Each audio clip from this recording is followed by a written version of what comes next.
అయితే నిన్న నిన్న డిఎస్సి పోస్ట్ పోన్ చేయాలి అని చెప్పేసి సోమవారం రోజున నిన్న విద్యాశాఖ ముట్టడికి పిలుపునిచ్చారు ఈ అభ్యర్థులు పిలుపునిస్తే వీళ్ళందరూ కలిసి విద్యాశాఖ ముట్టడి కార్యక్రమాన్ని విజయవంతం చేశారు. అక్కడ చాలా కొంతమందిని అరెస్ట్ చేసి అందరు తీసుకుపోయి సిటీ కాలేజ్ దగ్గర ఒక దగ్గర వాళ్ళని పెట్టడం జరిగింది. అక్కడ పెడితే వాళ్ళని మధ్యాహ్నం నుంచి సాయంత్రం దాకా రాత్రి 8-9 గంటల దాకా ఒక దగ్గర వాళ్ళని నిర్బంధించేటువంటి పరిస్థితి మనం చూసినాం అనమాట. నిన్నటి రోజున అక్కడ నిర్బంధించేస్తే అక్కడ మహిళలు కూడా ఉన్నారు. అక్కడ వాళ్ళు ఉన్న దాంట్లో మహిళలు ఉన్నారు, అబ్బాయిలు ఉన్నారు, కొంతమంది అయితే చిన్నపిల్లల తల్లులు కూడా ఉన్నటువంటి పరిస్థితి మనం అక్కడ చూసినాం. అలా ఉంటే పోలీసు వాళ్ళు వాళ్ళ పట్ల ఎంత కర్కోశకంగా వ్యవహరించారు అంటే, ఎంత దుర్మార్గంగా వ్యవహరించారు అంటే, వాళ్ళకు కనీసం నీళ్ళు ఇవ్వకుండా, వాళ్ళకు తినడానికి తిండి పెట్టకుండా, వాళ్ళకు కనీసము ఎలాంటి సౌకర్యాలు కల్పించకుండా మహిళలు అక్కడ ఉన్నారు, మహిళా అభ్యర్థులు అక్కడ ఉన్నారు, వివిధ జిల్లాల నుంచి వచ్చినటువంటి అమ్మాయిలు ఉన్నారు. అక్కడ వాళ్లకు కనీస అవసరాలు ఉంటాయి, కొంత వాష్రూమ్స్ కానీ ఇట్లాంటి అవసరాలు ఉంటాయి. అవేవి కూడా వాళ్ళకు సౌకర్యాలు కల్పించకుండా ఒక దుర్మార్గంగా ఒక నీచంగా వాళ్ళని నిర్బంధించినటువంటి పరిస్థితి మనం నిన్న చూసినాం. రాత్రి వాళ్ళని 8-9 గంటల ప్రాంతం దాకా వాళ్ళని అక్కడనే నిర్బంధించి అక్కడనే ఇబ్బందులకు గురి చేస్తే కొంతమంది విద్యార్థి సంఘాల మిత్రులు కావచ్చు, నాయకులు కావచ్చు, వాళ్ళందరూ కూడా అక్కడ వాళ్ళ దగ్గరికి పోతే కూడా వాళ్ళని పోనీయాలనేటువంటి పరిస్థితి కూడా చూసినాం. కొంతమంది ఇక అందులోనే కొంతమంది వీడియో తీసి సోషల్ మీడియాలో పెట్టిరు, ట్విట్టర్లలో అల్లిలో పెడితే మనం చూసినాం. అంటే కొంత పాటలు పాడుతూ అమ్మ తెలంగాణమా అని చెప్పేసి ఒక పాట పాడుతూ వీడియో పెట్టేసరికి చాలామంది అలర్ట్ అయ్యారు. కొంతమంది నిరుద్యోగులు స్వచ్ఛందంగా మన సిటీ కాలేజ్ దగ్గరికి పోయిర్రు. న్యూస్ లైన్ తెలుగు ఛానల్ కూడా సాయంత్రానికి అక్కడికి చేరుకున్నది. అక్కడికి చేరుకొని వాళ్ళ విషయాలను మేము కవర్ చేసేందుకు లోపలికి పోతాయి. అక్కడ పోలీసు వాళ్ళు మీడియాను కూడా లోపలికి రానివ్వలేదు. అక్కడ కనీసము లోపలికి రానియకుండా వాళ్ళ మీడియాను కూడా ఇబ్బంది పెట్టేటువంటి పరిస్థితి మనం చూసినాం.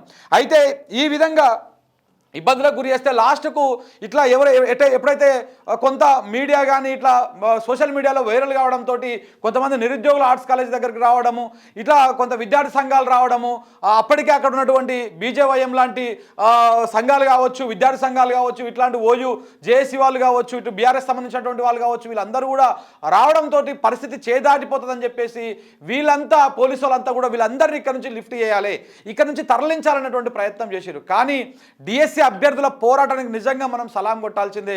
వాళ్ళ పట్టుదలకి, వాళ్ళ పోరాటానికి, వాళ్ళ మొక్కవని దీక్షకు, వాళ్ళ ఆవేదనకి జరిగినటువంటి ఇన్సిడెంట్ మనం నిదర్శనంగా చూపించవచ్చు. వాళ్ళు నిన్న వాళ్ళు ఎప్పుడైతే అరెస్ట్ చేసి వాళ్ళు వేరే దగ్గరికి తరలిస్తామని చెప్పిర్రో, మేము ఎక్కడికి పోము, మీ వ్యాన్ లెక్కము, పోలీసు వాళ్ళ వ్యాన్ లెక్కము అని చెప్పేసి అదే సిటీ కాలేజ్ నుంచి రోడ్ల మీదకి వచ్చి పాదయాత్రగా స్టార్ట్ అయ్యారు.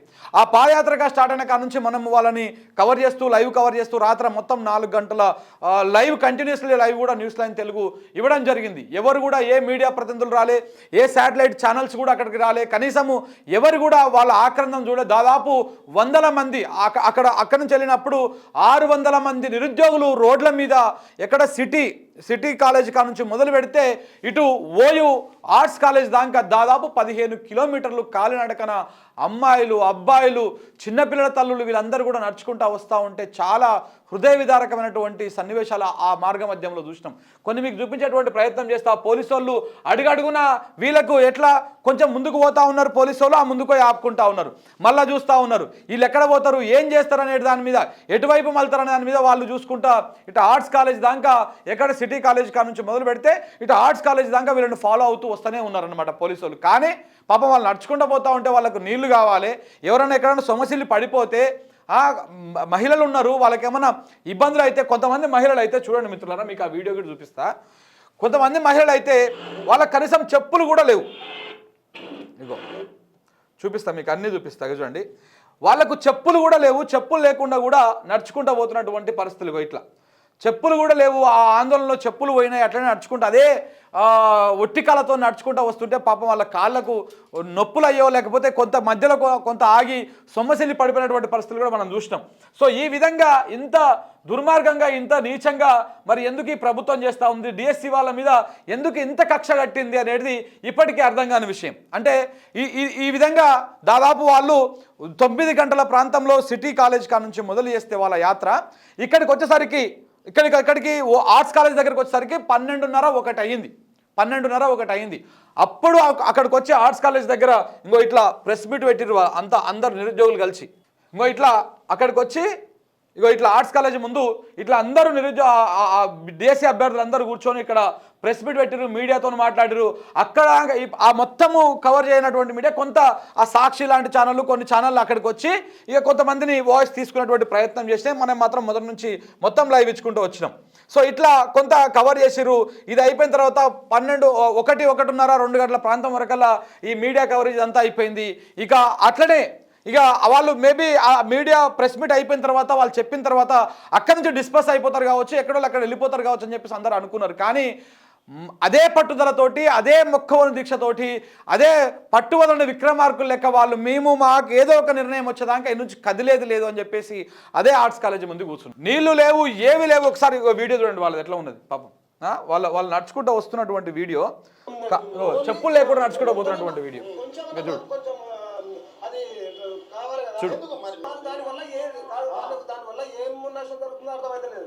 అంతా తెలుసు, చేస్తున్న తెలుసు. మా 20 రోజుల నుంచి మేము నిర్మాణంగా మేము ఈ ఉద్యమం చేస్తున్నాం. కానీ వాళ్ళు నిమ్మకు నీరు తినట్టున్నారు. ఏంది అసలు అట్లా చెప్పులు లేకుండా ఇట్లా దారి పొడవునా చిమ్మడి చీకట్లు ఆడ ఈ పురుగుండు బుష్ ఉండు రోడ్ల మీద నడుచుకుంటూ వస్తూ ఉంటే ఏమవుతుందో తెలియదు. నాకు ఒక సన్నివేశం మధ్యలో మాకు ఎదురైంది. మన ఛానల్లో లైవ్ ఇస్తూ ఉంటే ఆ లైవ్ చూసి కొంతమంది మిత్రులు ఆ ఏరియా ఏదో అక్కడ మధ్యలో ఓయుకు దగ్గరికి వచ్చే ఇంకొక 3 కిలోమీటర్లు ఉందనంగా ఆ మధ్యలో కొంతమంది వాటర్ బాటిల్స్ బిస్కెట్ ప్యాకెట్లు తీసుకొచ్చి వీళ్ళందరికీ పంచిరు. అంటే ఎవరో ఆ లైవ్ చూస్తున్నటువంటి మిత్రులు పంచిరు. అంటే తెలంగాణలో పోరాట పటిమ ఎట్లా ఉంటుంది, పోరాటం చేస్తోళ్ళకు ఏ విధంగా ప్రజల నుంచి స్వచ్ఛందంగా మద్దతు వస్తుంది అనేది నిన్నటి ఆ ఘటన చూస్తే నిజంగా మాకు రోమాలు నిక్కపొడిచినాయి. నిజంగా కూడా అరే అంటే ఇంత ఉంటుందా అని చెప్పేసి అనుకో. ఆ మధ్యరాత్రి 12-1 గంటల టైంలో లైవ్ చూసి వాటర్ బాటిల్స్ బిస్కెట్ ప్యాకెట్ తీసుకొచ్చి కొంతమందికి సప్లై చేసిరు వాళ్ళు. కొంతమంది ఎవరో కొంత యంగ్స్టర్స్ 2-3 మిత్రులు వచ్చి